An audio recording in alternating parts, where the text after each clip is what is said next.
This is NASA TV.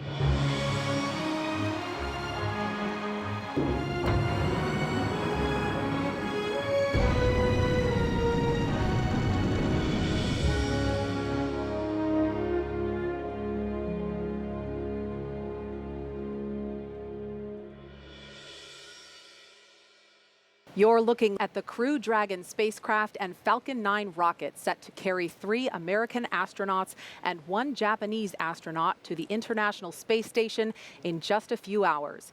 Today begins the first full-duration science mission of NASA's Commercial Crew program.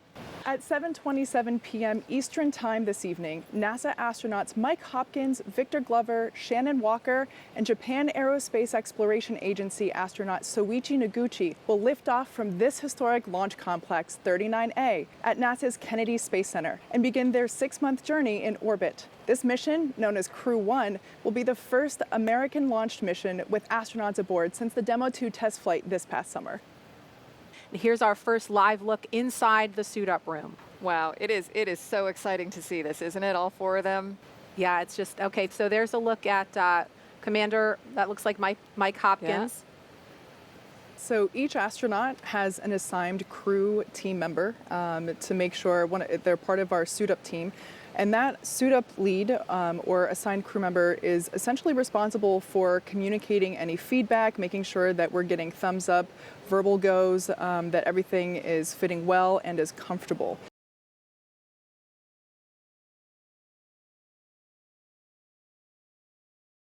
And here they come, walking down the hall. Quite peppy there. Yeah, so cool. They're looking for people. They're looking for the people that have helped them all along the way, too, and wanting to make eye contact. Yep.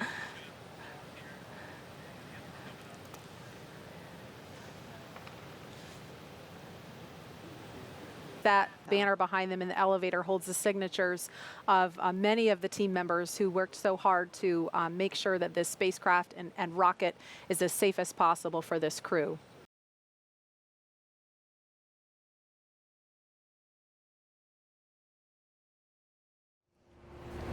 Oh, here they come. Here they come. The Crew 1 astronauts now beginning their journey to the launch pad ahead of this historic mission to the International Space Station.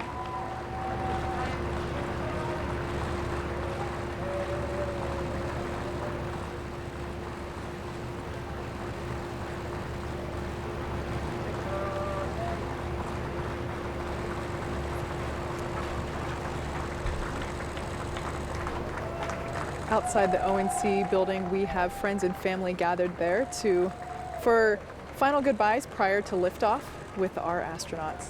And that's a very different thing to the shuttle days. The last time we saw our families would have been at what we call the wave across the ditch, you know, the day before launch. And typically for shuttle launches, you would have employees and, you know, people that would come out to wish us well. I think it's a very special thing that the crew's families get that up close and personal right before they get into the crew transport vehicles to the pad. You notice everyone keeping as a safe distance here, but that distance would be enforced regardless of whether COVID-19 was a factor in what's going on. That distance is maintained regardless.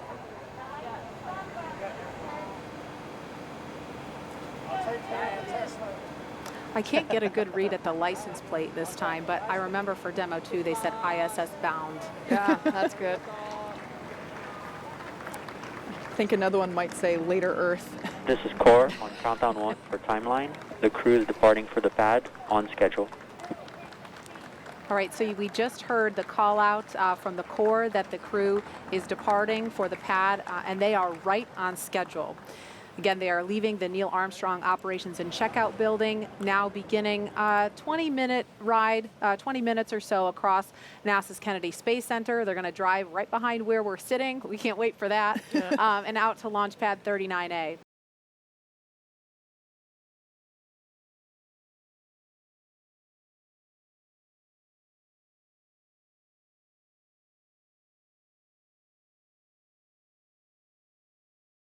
Okay, and here's our first look at that level where they come out of the elevator. Now they're going to make their way around because they have a handful of stairs to climb to get up to the level where the crew access arm is. That's that long suspended walkway. So here they go up the steps. Oh, look how beautiful. It's been a long time since I've had the privilege of being up there and seeing that view up in person, but it is just, words don't do it justice. Yeah. Okay, and so this will be Victor and Soichi now approaching the pad.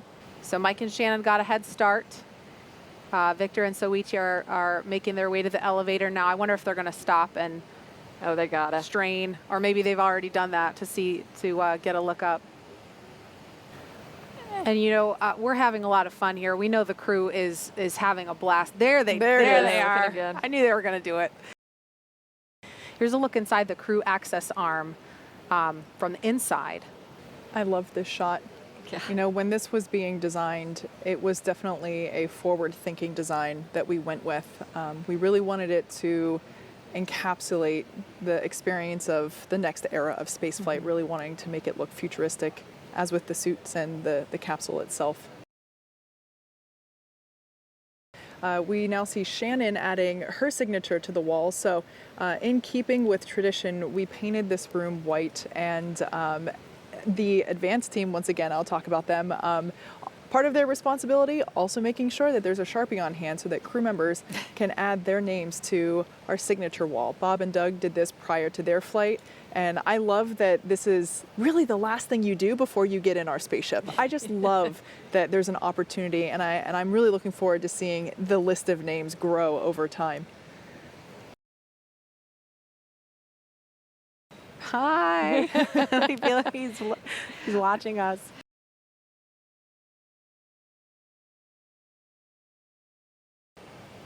You know, it's hard to see in that shot, but I'm very happy to say that we got blue skies and a couple of puffy white clouds working with us. So while it might look a little overcast on the screen, we're pretty happy with what we've got at the moment.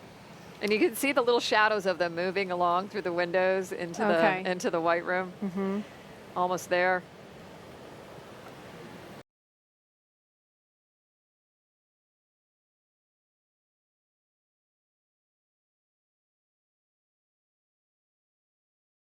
I love this view inside Crew Dragon, and as you saw, there are 4 seats configured right now, and they're numbered 1 to 4 from right to left when you're looking at the seats. Mike Hopkins is in seat 2, that's the commander's seat, and then Victor Glover will be beside him in seat 3. That for Crew Dragon is the pilot seat. Soichi Noguchi is in seat 1, and Shannon Walker is in seat 4. Once they're all finished getting buckled in, those seats will also rotate into launch position. Right now, it does look like they're a little further away from those display panels, but once they rotate backwards, those display panels will be right in front of them and easy to access. Now we're coming up on T-minus 47 minutes, and the SpaceX team is finishing up their go, no go polls. We're waiting for a few more people to give the electronic thumbs up, so that then the SpaceX launch director can check that item off and then proceed into the remainder of the countdown, which will include propellant loading at T-minus 35 minutes. Poll is complete and the team is ready for crew access arm retract, propellant loading, and launch. And it looks like the crew access arm has already begun to retract away. Just a beautiful sight. So this is one of the last major visual milestones that we have before launch.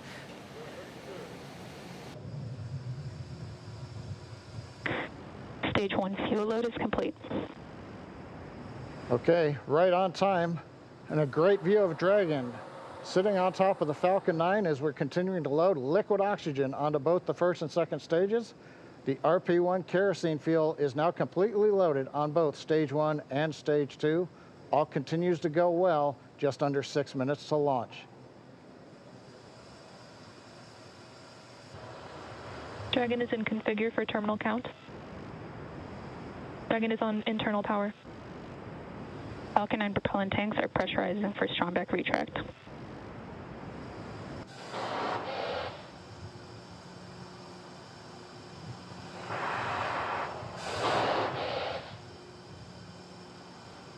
And as you can hear those sounds, like Soichi Noguchi said, the vehicle is alive.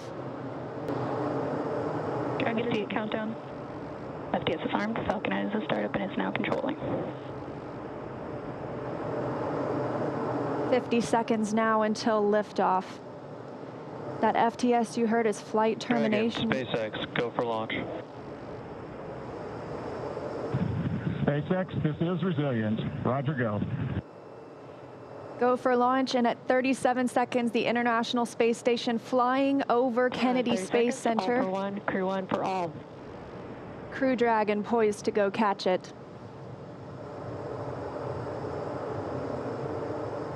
20 seconds till liftoff. T-minus 15 seconds. Falcon 9 is configured for flight. 10, 9, 8, 7, 6, 5, 4, 3, 2, 1, 0. Ignition. Liftoff. And resilience rises. Not even gravity contains humanity when we explore as one for all.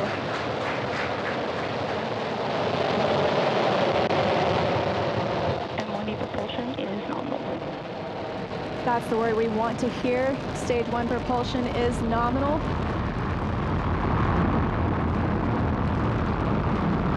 As 30 seconds into this historic mission, flying crew on board Dragon and Falcon 9. Stage 1 is preparing to throttle down. This is in preparation for max Q, which is maximum aerodynamic pressure. Stage 1, throttle down. There's that call out for throttle down. Power and telemetry continue to be nominal for the vehicle, now traveling at 262 meters per second. Falcon 9 is supersonic. There's that call out. The Falcon 9 is supersonic, and we will be passing through max Q here shortly, the largest structural load during ascent. Max Q. And there's that call out. That Falcon has passed through Stage max 1, Q. throttle up. 1 Bravo. And we've just entered Stage 1 Bravo abort mode. That's going to take them through the end of the first stage burning just before second stage activates off the coast of North Carolina.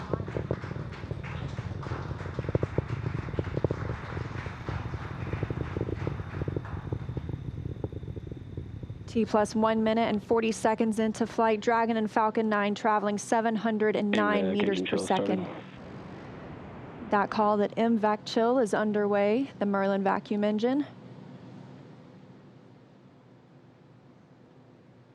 Now with the call out of MVAC de-chilling, similar to what we saw in the first stage Merlin engines, the second stage engine being prepared for its ignition coming up in just over 30 seconds from now. We're a half a minute away from 3 quick events in rapid succession. We're going to get main engine cut off. The 9 Merlin engines will throttle down and then shut down. We're going to get stage separation. Stage 1, throttle down. And then ignition of the second stage engine. We've begun the throttle down in preparation for stage separation.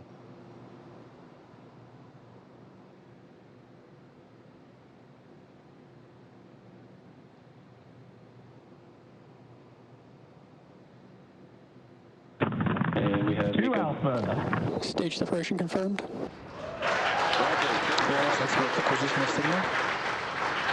And you see that stage separation has confirmed. There goes that MVAC engine. Stage 2. Crew 1 is now on their way to the International Space Station.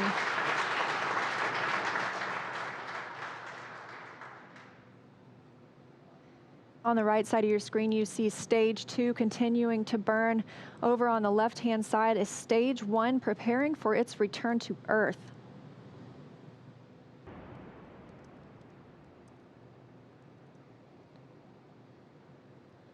And we've got ignition of the entry burn, center engine, followed by the other 2 restart engines. First stage now getting ready to re-enter the Earth's atmosphere. This is about a 29-second burn, and it's designed to slow the vehicle way down. We're going to shed about 70% of the velocity of that dropping first stage by the time this landing burn completes.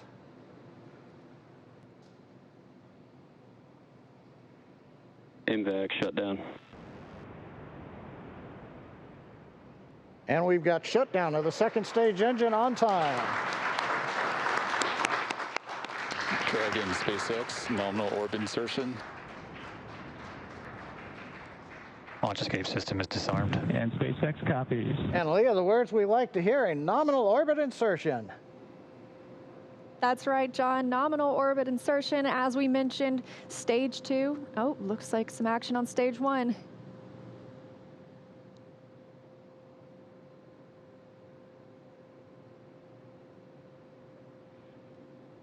And I believe we've had a touchdown on the drone ship. We've got stage 1 has touched down on the drone ship in the Atlantic Ocean. But now the more important news, second stage is in orbit, right where we want, right on time. And we're getting ready for our next major activity, which will be Dragon spacecraft separation. Now, currently on the second stage, we are essentially venting pressure, purging the engine out, making sure everything is quiet in preparation. Take a look. That's inside Crew Dragon right now. Our Crew 1 crew now coasting in low Earth orbit, still attached to that second stage.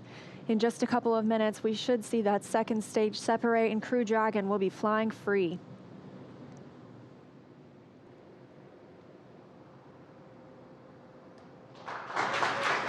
Dragon separation confirmed. And separation confirmed. You can see that second stage departing. Crew Dragon leaving it behind. Separation confirmed.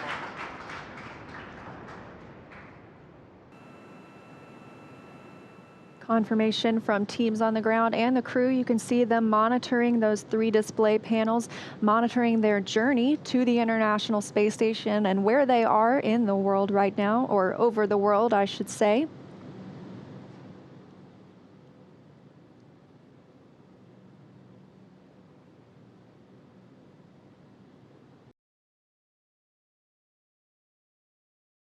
And Dragon SpaceX, just for timeline awareness, burn is in about just under 1 minute.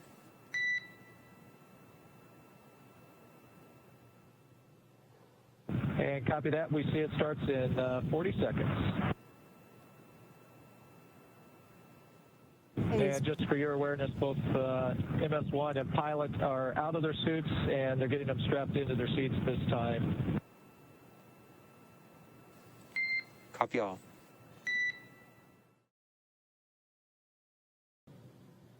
Phase burn has begun. We are a minute underway, so good news there. And it should last about 9.5 minutes, raising the perigee, or the lowest point of Dragon's current orbit, to a higher altitude.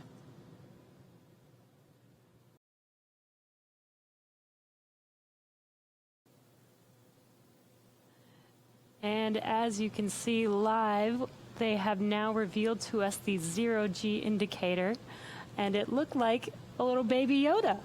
Yeah, so I'm wondering if we might hear a little bit more about that later, that choice, but did look like another crew member floating around with them. Yeah.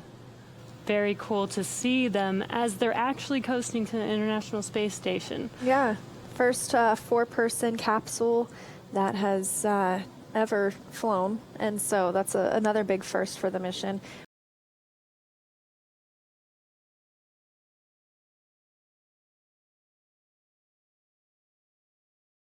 This is a view over the shoulder of our commander, Mike Hopkins, and pilot, Victor Glover, taking a look at some of the systems aboard Crew Dragon. Pretty neat to see them interacting with those touch screens.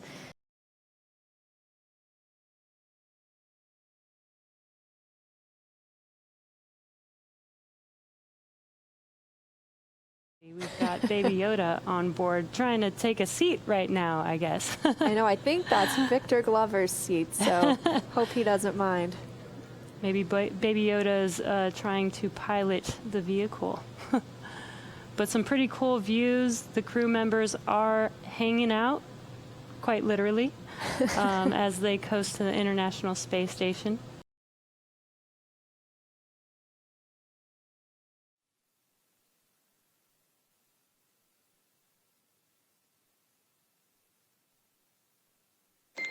Dragon SpaceX, 2 items for TCS configuration.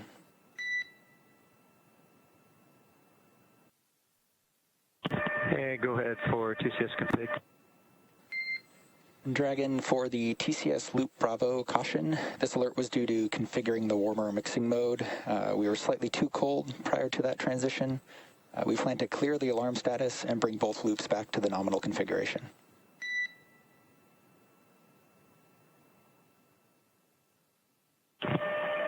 Okay, we copy. It was a little too cold when you did the transition, and you'll be clearing the alerts and get back to the nominal status. Good words, Dragon. And secondly, we were able to recover the prop line heaters and are back to full fault tolerance. That is excellent news. Good to hear. Back to full fault tolerance for the prop manifold heaters. And good words. To recap what we saw earlier, SpaceX mission operators and the engineering team worked through a Dragon propulsion line heater high resistance issue. It initially caused 3 of 4 heaters in one quadrant aboard Crew Dragon to be powered down. It was determined to be caused by a conservatively set limit too close to nominal values. That limit was adjusted. All 4 heaters are now powered on and functioning nominally. Propellant temperatures never dipped below those nominal expected temperatures, and they were well above safe limits.